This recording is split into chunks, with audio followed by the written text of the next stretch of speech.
Isang tanong mula po kay Sean, no? Ang sabi po niya, gusto po naming pailisin ang nakatira sa kwartong isinangla ng mama ko, yung tawag nga na sangla tira.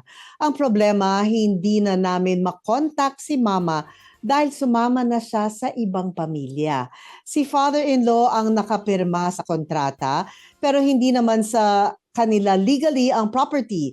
Ano po ba ang mga grounds para ma-void ang contract nila para mapaalis na ang mga nakatira rito? Yan po ang katanungan ni Sean. Ano pong masasabi natin, Attorney Noel Valerio?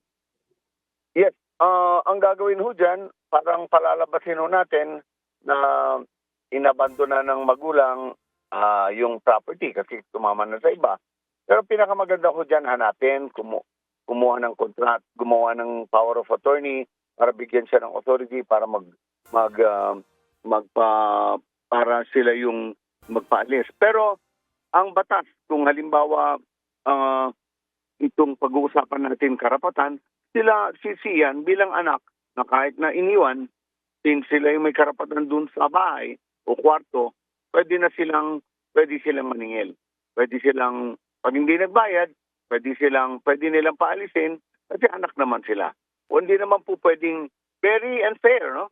Kahit sa public policy, kahit sa common sense, kahit sa tradition, customs natin, masyadong unfair naman na isang pinatira dahil lang nawala na yung nagpatira at ang tunay na may-ari naman bilang anak na hindi sila bibigyan ng karapatan. So nasa proseso 'yan. Sasabihin lang nila sila na yung may karapatan. So ang pinakamaganda diyan, pumunta na silang barangay. Yung pag-void ng contract habang hindi pa habang buhay pa yung magulang at hindi ka nakakapag-file nung appropriate action dito sa korte, ay yung magulang lang ang pwedeng mag-void ng contract kasi buhay pa ho yung magulang. Unless na may prove mo na talagang wala na yung magulang, hindi na nagpapakita, ipapadeclare mo na sila na absentee, no?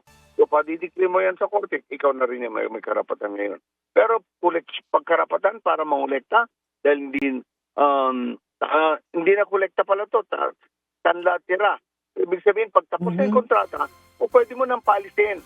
Hindi na ko kailangan, kasi yung kontrata, bagamat ang papers ang may karapatan yung father-in-law, pero sila rin naman na may-ari.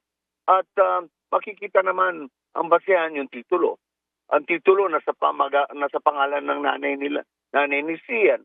Ipakita lang niya, birth certificate niya, na siya ang anak at of age na siya, wala na yung magulang, siya na yung may karapatan para magpaalis doon sa taong pinagsanlaan na ang bayad kasi yung renta ho dyan eh. Yan yung tanlatira ang tawag doon. Tinanla yung isang kwarto ng 100,000. Ngayon, yung equivalent na period of months, yun ang pambayad para pambayad dun sa utang, no? Yun po yun.